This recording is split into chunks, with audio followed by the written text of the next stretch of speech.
তৃণমূলের নিশানায় মোদির পরিবার। বিজেপির লোকসভা প্রার্থীদের 50% অপরাধী, 22 জনের মধ্যে 10 জন অপরাধের রেকর্ড আছে। সোশ্যাল মিডিয়ায় পোস্ট তৃণমূলের নিশীথ প্রামাণিকের 44টি অপরাধের রেকর্ড রয়েছে। গৌরীশঙ্কর ঘোষের 23টি অপরাধের রেকর্ড রয়েছে। এ নিয়ে কথা বলবো। দেবজ্যোতি ঘোষ রয়েছেন আমার সঙ্গে টেলিফোনে। দেবজ্যোতি, এই যে একের পর এক বিজেপি নেতা প্রার্থীদের বিরুদ্ধে অভিযোগ করে পোস্ট করা হয়েছে এবং এর প্রতিক্রিয়া কি এবং বিজেপি এই বিষয়টাকে কিভাবে দেখছে?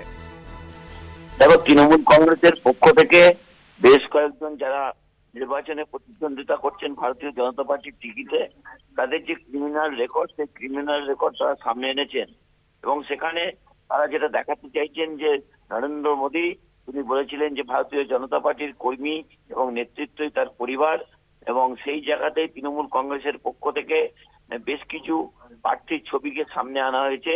যেমন দেখা যাচ্ছে সৌমিত্র খাঁ, তার বিরুদ্ধে 22টি ক্রিমিনাল রেকর্ড রয়েছে। জ্যোতির্ময় সিং মাহাতো, তার বিরুদ্ধে 13টি ক্রিমিনাল রেকর্ড রয়েছে। এছাড়াও হিরণ চট্টোপাধ্যায়, তার বিরুদ্ধে 4টি ক্রিমিনাল রেকর্ড রয়েছে।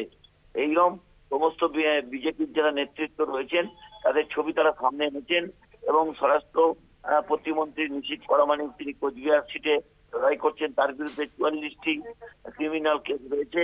এছাড়াও মনোজ টিগ্গা, তার বিরুদ্ধে 18টি ক্রিমিনাল কেস রয়েছে। খগেন মুর্মুর বিরুদ্ধে 16টি ক্রিমিনাল কেস রয়েছে।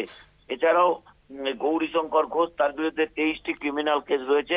অর্থাৎ নরেন্দ্র মোদী যে কর্মী এবং নেতৃত্বকে নিয়ে তার পরিবার বলছেন, তার পরিবারের রেকর্ড কিন্তু তৃণমূল কংগ্রেসের পক্ষ থেকে তুলে ধরা হয়েছে যে যারা সকলেই প্রায় অভিযুক্ত।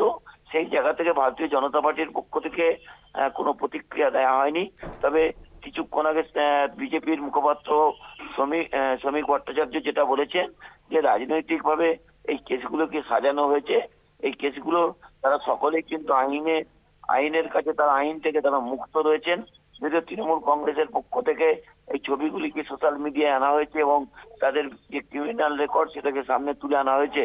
অর্থাৎ যারা জনপ্রতিনিধি আসনের জন্য, জনপ্রতিনিধিদের জন্য লড়াই করছেন, তাদের ক্রিমিনাল রেকর্ডের তথ্য তৃণমূল কংগ্রেসের পক্ষ থেকে তুলে ধরা হয়েছে। একদমই, অনেক ধন্যবাদ দেবজ্যোতি। কথা বলছিলাম আমাদের প্রতিনিধি দেবজ্যোতি ঘোষের সঙ্গে। সোশ্যাল মিডিয়ায় তৃণমূল কংগ্রেসের পোস্ট, বিজেপি বা মোদিজির পরিবার বলে একাধিক বিজেপির যারা প্রার্থী রয়েছেন এই লোকসভা নির্বাচনে, তাদের নাম ছবি সহ প্রকাশ করা হয়েছে এবং তাদের ক্রিমিনাল রেকর্ড কতগুলো রয়েছে সে সমস্ত তুলে ধরা হয়েছে। এই মুহূর্তে আমরা টেলিফোনে যোগাযোগ করতে পেরেছি বিজেপি নেত্রী লকেট চট্টোপাধ্যায়ের সঙ্গে। দিদি, আপনাকে স্বাগত জানাবো কলকাতা টিভিতে। আপনি নিশ্চয়ই শুনেছেন যে তৃণমূলের পক্ষ থেকে একটি পোস্ট করা হয়েছে সোশ্যাল মিডিয়ায়, মোদিজির পরিবার বলে। আপনাদের ছবি রয়েছে সেখানে, একাধিক প্রার্থীদের ছবি রয়েছে, যার মধ্যে আপনার নামও রয়েছে। আপনার বিরুদ্ধে প্রায় 59টি ক্রিমিনাল রেকর্ডের কথা উল্লেখ করা হয়েছে এবং এরকমই বিভিন্ন নেতাদের নামে ক্রিমিনাল রেকর্ড কতগুলো রয়েছে সেই সংখ্যা তুলে ধরা হয়েছে। কি বলবেন? কারা করেছে এটা? যারা চোর তারাই করেছে। যারা চোর তৃণমূল তারাই আমাদের নামে ক্রিমিনালের কেস করে। আজকে সারা মানুষ দেখে যাচ্ছে, এত বছর ধরে রাজনৈতিক জীবনে আছি, অন্যায়ের প্রতিবাদ করেছি, কোনো ওদের মতন কোনো তোলা হয়নি, কোনো দাঙ্গাও করা হয়নি, কোনো সিন্ডিকেট বাজিও করা হয়নি। আমাদের রেকর্ড পুরো স্বচ্ছ আছে মানুষের কাছে। এরা মানুষের কাছেও অস্বচ্ছ, চোর ডাকাত, নিজেরাও চোর ডাকাত। এইসব ভুল ক্রিমিনাল কেস আমরা ধর্ণা দিতে গেছি, আমাদেরকে 420 কেস দিচ্ছে, মার্ডারের কেস দিচ্ছে। আমরা দাঙ্গা বাজাতে যাচ্ছি, কেস দিচ্ছে। আমরা রামনবমী করতে যাচ্ছি, আমাদেরকে কেস দিচ্ছে যে আমরা নাকি রাইট বাজাতে যাচ্ছি। এই ধরনের তো কেস। এই ক্রিমিনাল তো আসল যারা কেসগুলো করেছে, এরা তো মানে মহা ক্রিমিনাল, সুপার ডুপার ক্রিমিনাল। দিদি, লোকসভা ভোটে এর কোনো প্রভাব পড়তে পারে বলে মনে হয়? মানুষ দেখছে, চোর তৃণমূল আর নয়, চোর তৃণমূল দূর হাঁটো। চোর তৃণমূলকে উপড়ে ফেলতে চায়। অর্ধেক নেতা জেলে রয়েছে। এর তো প্রভাব, তৃণমূলের প্রভাব তো মানুষের ওপর পড়বেই। বিজেপি স্বচ্ছতা চাইছে, দুর্নীতি দূর হোক। ধন্যবাদ।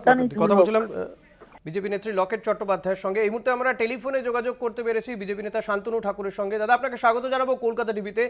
তৃণমূল কংগ্রেসের পক্ষ থেকে একটি পোস্ট করা হয়েছে মোদিজির পরিবার বলে, আপনাদের ছবি দিয়ে কার বিরুদ্ধে কতগুলো ক্রিমিনাল রেকর্ড রয়েছে সেগুলো উল্লেখ করা হয়েছে। আপনার বিরুদ্ধে 38টি অপরাধের রেকর্ড রয়েছে বলে তৃণমূল সেখানে উল্লেখ করেছে। রাজ্য সরকার যদি ইচ্ছে করেন সবাইকে ক্রিমিনাল বানাতে পারেন। একটা কেস দিয়ে দিলেই হলো, পুলিশ তার একদম বাফাদার কুত্তার মতো কাজ করবে, তাতে কোনো মানে সমস্যার কোনো ব্যাপারই নেই। পুলিশ একদম যারা ধর্মীয় স্থানে বিলং করে সেই জায়গাগুলোকেও নষ্ট করে দিয়েছে ওরা। 2015 সালের আগে যদি তৃণমূল কোনো কেস দেখাতে পারে আমার নামে, ঠিক আছে, তাহলে আমি রাজনীতি করা ছেড়ে দেব। এই কারণে ছেড়ে দেব যে ওদের মস্তিষ্ক প্রসূত ভাবে কেস দেওয়াটা, যে ওদের, ঠিক আছে, পক্সো কেস দেওয়া, ফেন্সিডিল কেস দেওয়া, ঠিক আছে, অ্যাটেম্পট টু মার্ডার কেস দেওয়া, এগুলো ওদের একটা সহজাত স্বভাব চরিত্র। সেই স্বভাব চরিত্র দিয়ে ওরা মানুষকে ক্রিমিনাল বানাতে চাইছে। কিন্তু মানুষ জানে শান্তনু ঠাকুর কি, মানুষ জানে শান্তনু ঠাকুরের চরিত্র। কেস দিয়ে তাকে ক্রিমিনাল প্রমাণ করানো যায় না। আর কারা কেসটা দিয়েছে সেটা একবার ইনভেস্টিগেশন করুন আপনারা। কেসটা কারা দিয়েছে, কাদের বিরুদ্ধে কারা দিয়েছে, কেসটা কি কারণে কেস হয়েছে একবার দেখবেন না?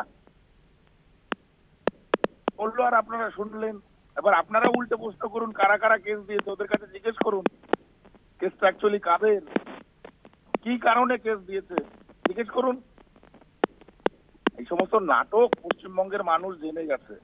শাহজাহানের মতো দুষ্কৃতীকে শেল্টার দিয়ে মমতা বন্দ্যোপাধ্যায় কপাল কেটে নিয়ে বসে রয়েছেন। ওই নাটকে মানুষ ভুলবে না। মানুষ ভারতীয় জনতা পার্টিকে ভোট দিয়েছে, তবেই এটাই হচ্ছে মানুষের আখরি রায়। বেশ, দেখা যাক। অনেক ধন্যবাদ শান্তনুদা। কথা বলছিলাম সাংসদ শান্তনু ঠাকুরের সঙ্গে, এবং তিনি কিন্তু পাল্টা তৃণমূল কংগ্রেসকেই নিশানা করেছেন যে রাজ্যের শাসক দল বা রাজ্য সরকারই একাধিক কেস দিয়েছে। বিভিন্ন সময় আন্দোলন করতে গিয়ে, প্রতিবাদ করতে গিয়ে তাদের বিরুদ্ধে কেস দেওয়া হয়েছে, এবং কোনোভাবেই মানুষ তৃণমূলের পাশে নেই, বিজেপিকেই ভোট দিয়ে জেতাবে, এমনটাই মনে করছেন লকেট চট্টোপাধ্যায় বা শান্তনু ঠাকুর। শান্তনু ঠাকুরের বিরুদ্ধে 38টি অপরাধের রেকর্ড উল্লেখ করা হয়েছে তৃণমূল কংগ্রেসের এই পোস্টে। শ্রীরূপা মিত্র চৌধুরীর একটি অপরাধের রেকর্ড রয়েছে, সোশ্যাল মিডিয়ায় পোস্ট করে তৃণমূল এমনটাই জানাচ্ছে। সৌমিত্র খাঁয়ের বিরুদ্ধে 22টি অপরাধের রেকর্ড, এটাই মোদিজির পরিবার বলে তৃণমূল কংগ্রেসের এই পোস্ট। লকেট চ্যাটার্জির বিরুদ্ধে 59টি অপরাধের রেকর্ড। তৃণমূল কংগ্রেস মোদিজির পরিবার বলে একটি পোস্ট করেছে, তাতে এবারের এই লোকসভা নির্বাচনে এই রাজ্যে যে সমস্ত বিজেপি প্রার্থীরা রয়েছেন তাদের বেশ কিছু প্রার্থীদের নাম, ছবি সহ, এবং তাদের কতগুলো অপরাধ রয়েছে, তাদের বিরুদ্ধে কতগুলো অপরাধের অভিযোগ রয়েছে সেই সমস্ত উল্লেখ করা হয়েছে। লোকসভা প্রার্থীদের 50% অপরাধী এমনটা উল্লেখ করা হয়েছে। 22 জনের মধ্যে 10 জন অপরাধের রেকর্ড আছে, সোশ্যাল মিডিয়ায় পোস্ট করেছে তৃণমূল কংগ্রেস। যেমন নিশীথ প্রামাণিকের বিরুদ্ধে 44টি অপরাধের রেকর্ড রয়েছে, গৌরীশঙ্কর ঘোষের বিরুদ্ধে 23টি অপরাধের রেকর্ড রয়েছে, আলিপুরদুয়ারের বিজেপি প্রার্থী মনোজ টিগ্গার বিরুদ্ধে 18টি অপরাধের রেকর্ড রয়েছে বলে উল্লেখ করা হয়েছে। খগেন মুর্মুর বিরুদ্ধে 16টি অপরাধের রেকর্ড রয়েছে বলে দাবি করেছে তৃণমূল কংগ্রেস। এই মুহূর্তে আমরা টেলিফোনে যোগাযোগ করতে পেরেছি আলিপুরদুয়ারের বিজেপি প্রার্থী মনোজ টিগ্গার সঙ্গে। মনোজদা, আপনাকে স্বাগত জানাবো কলকাতা টিভিতে। তৃণমূল কংগ্রেসের পোস্ট, তাতে আপনার বিরুদ্ধে অভিযোগ যে আপনার নামে 18টি অপরাধের রেকর্ড রয়েছে, এটাই মোদিজির পরিবার। মানুষ ভালোভাবে জানে যে কারা অপরাধী, ঠিক আছে। অপরাধী কর্মকাণ্ড করেই তো টিএমসি আজকে ক্ষমতা দখল করে আছে। যারা অ্যান্টি সোশ্যাল যারাই আছে তাদের কাছে কোনো ইস্যু নেই, ঠিক আছে। জমি মানে আপনার কথাটা বোঝা যাচ্ছে না, একটু যদি সরে গিয়ে কথা বলেন প্লিজ। দেখুন, টিএমসির কাছে কোনো ইস্যু নাই, কোনো এজেন্ডা নেই, ঠিক আছে। তো সেই জন্য যারা প্রার্থী হয়েছে তাদের বিরুদ্ধে এই ধরনের অভিযোগ করছে, তাদের পায়ের নিচ থেকে মাটি সরে গেছে, তাই এই ধরনের বক্তব্য করছে। তাদের যা অভিযোগ আছে সেটা বেশি, তাদের কোনো সত্যতা নেই।